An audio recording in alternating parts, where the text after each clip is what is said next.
Hello, everybody, and welcome to Reformation to Revolution, which is the class that I'm going to be teaching you through and hopefully leading through a little bit better when you come over to Newbold. But at the moment, right now, this is long distance. I just wanted to do a couple of sort of introductory lectures to certain topics. These are by no means exhaustive. They are not meant to be conclusive about anything, but they're really just there to add a little bit of flavor, a bit like your flavor sachet adds flavor to your ramen. And that's what I'm going to be doing. By no means should any of these lectures be considered to be completely substantive, and will cover everything that you need to know, but it will at least cover some stuff that might be useful to you. And I will, at various points, probably in the class or maybe online, give you various bibliographies that you can go and look at if you sort of want to explore something with a bit more detail. But I just really want to start today by talking a little bit about what we're talking about. And this is really to do with the Tudor period. Now, most English children know what the Tudor period is, but I am fully aware that most people outside of England don't know what the Tudor period is. And during the sort of late medieval period, England was in the middle of I suppose, a fairly large battle between two main houses, if you like, the houses of York and the House of Lancaster. And in 1485, Henry VII, who was the leader of the House of Lancaster, became king after a very famous battle called the Battle of Bosworth Hill, when he killed Richard III, who actually recently, I think we found his body under a car park somewhere. I'll have to stick a link in there at some point. But yes, he was the leader of the House of York, and so he was killed, and that ended the whole dynastic struggle. And out of this period comes the Tudor period. And it was actually probably a good thing, because England was in a fairly large amount of turmoil because of this.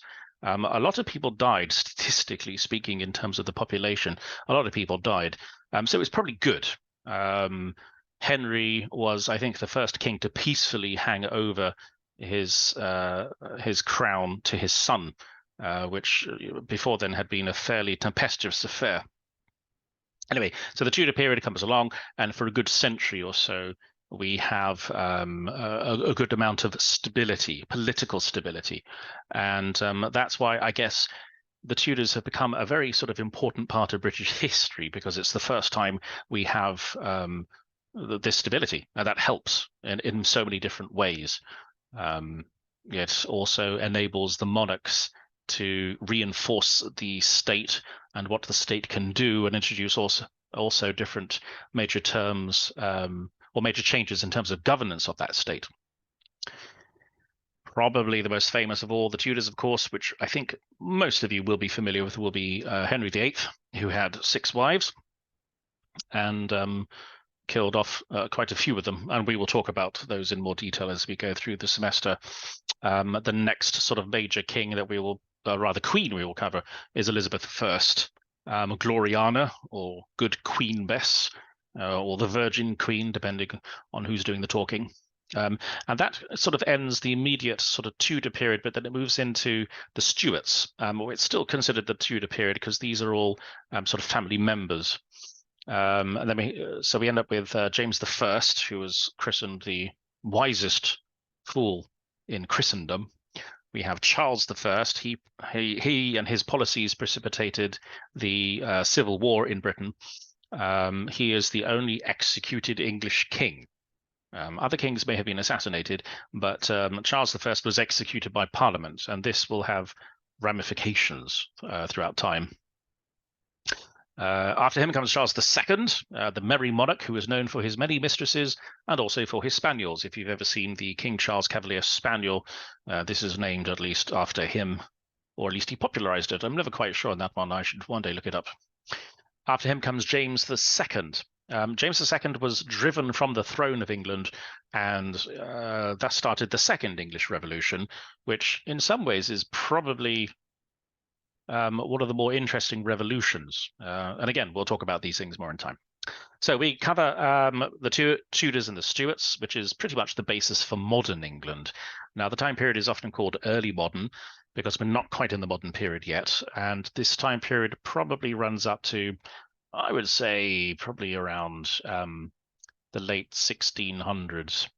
And then once we get into the 1700s, then we're kind of out of the Tudor and Stuarts, and we're then into the Hanoverians, which is much less interesting in my opinion. But at least the 15 and 1600s are the period that we're looking at.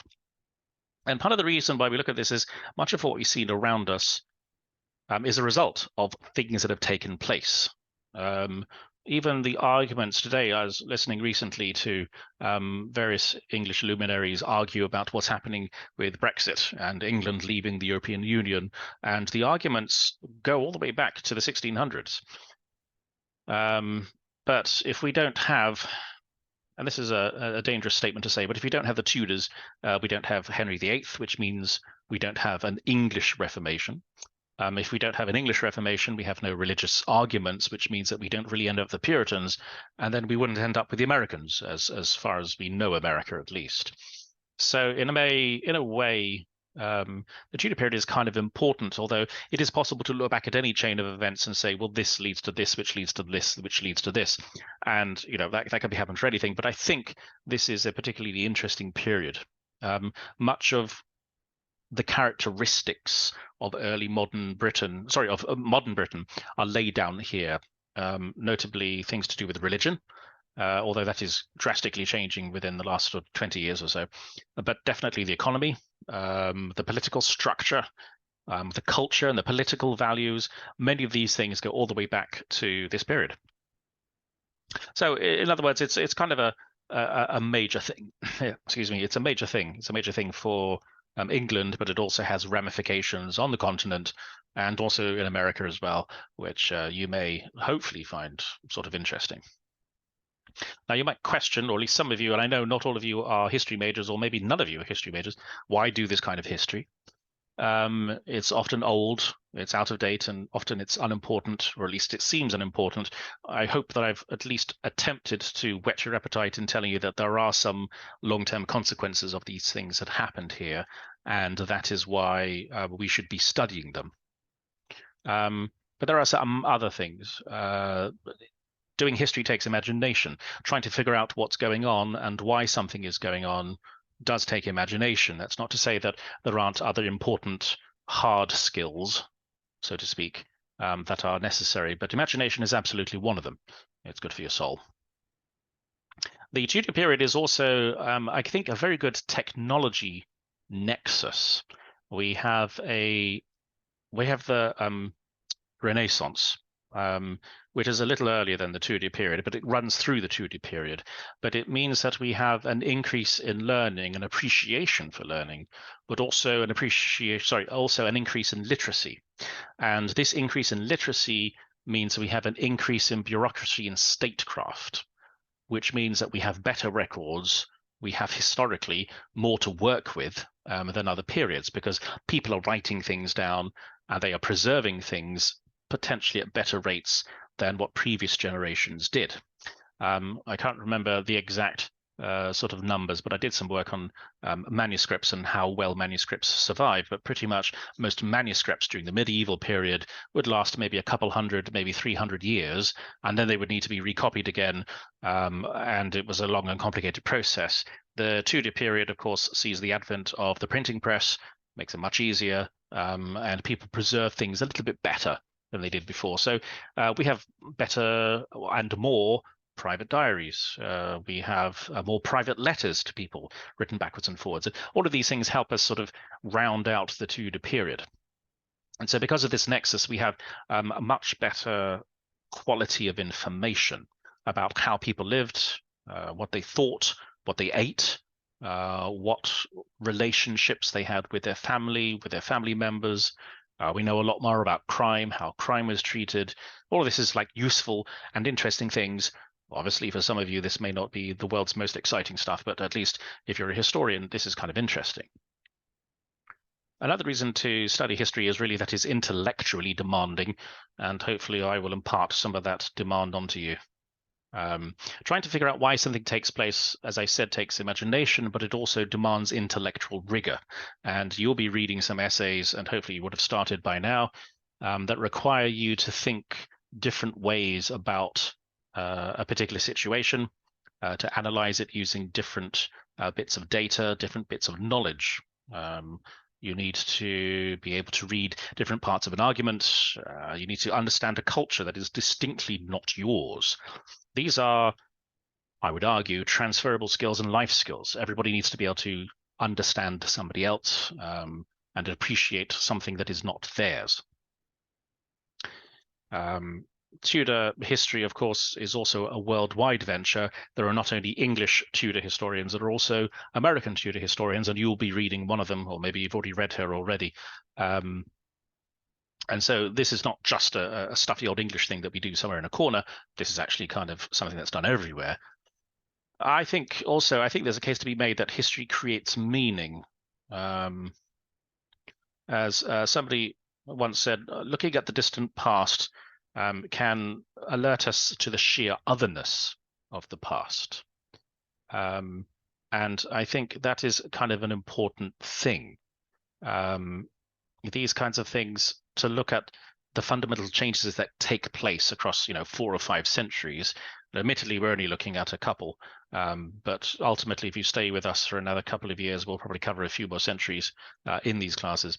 But many of these things that we take many of the things that we look around us for granted, and looking back in time, on across time, helps us look and understand and see that these things are not fixed. And these differences can be very provocative, very stimulating. To sort of think about, the things that we take for granted about the nature of relationships, for example, the nature of marriage, of sexuality, all of these things which we think are sort of fixed and permanent are actually not very. And in that comparison, in that analysis, we end up sort of understanding better our own place in time. We also, through the study of history, and especially Tudor history, I think it helps us understand the world in our time, because obviously what happens in Britain, and admittedly this does go beyond the Tudor period, but it does affect what happens in Britain, affects what happens in other countries. Notably for this period will be America, or the Americas, I guess, to be more precise. But later on, Australia and New Zealand and Canada, and then a whole host of countries all the way around the world, which maybe I'll have to send a video at some point for you to have a look at and sort of see what the stuff looks like. But the English empire is very huge and very wide, and that is sort of important. And the Tudor and Stuart England period offers all of these things. We have very momentous things taking place. We have the Reformation. We have a Renaissance, which also is happening in Europe. We have civil wars. We have all the foundations of the British Empire, and we would also have different personalities in it. We've got Shakespeare, which I think you might be dealing about in one of the other classes. We've got Henry VIII, a man who is much larger than life. If you're into reading poetry and things, we have Milton. There's many more who I just simply can't recall off the top of my head, but this is a period that's full of people who are doing things who we still read today. That's kind of important. So this course offers all of these things. We start out with a personal monarchy, where the king was the top dog, so to speak, and we end with a constitutional monarchy, with an elected and permanent parliament. We start with a Kingdom of England, but we end with the United Kingdom of England, Wales, Ireland, and Scotland. We start with a Catholic England, like almost every other country in Western Europe, but we end with a very, I suppose, aggressive form of Protestantism, and in many ways a sort of a fractured, many different kinds of Protestants floating around. We start with small local economies, and we end with a very highly urbanized market economy. We start with small local communities, and we end up with the largest city in Europe. We start with mostly illiterate people, and we end with a highly literate culture and people. Now, this course is sort of organized, by the most part, I will give some lectures and I will stick these up and you could read them. Sorry, you could listen to them. But when we meet, we will do seminars and I will talk in class about how that's going to be organized and what I want you to do.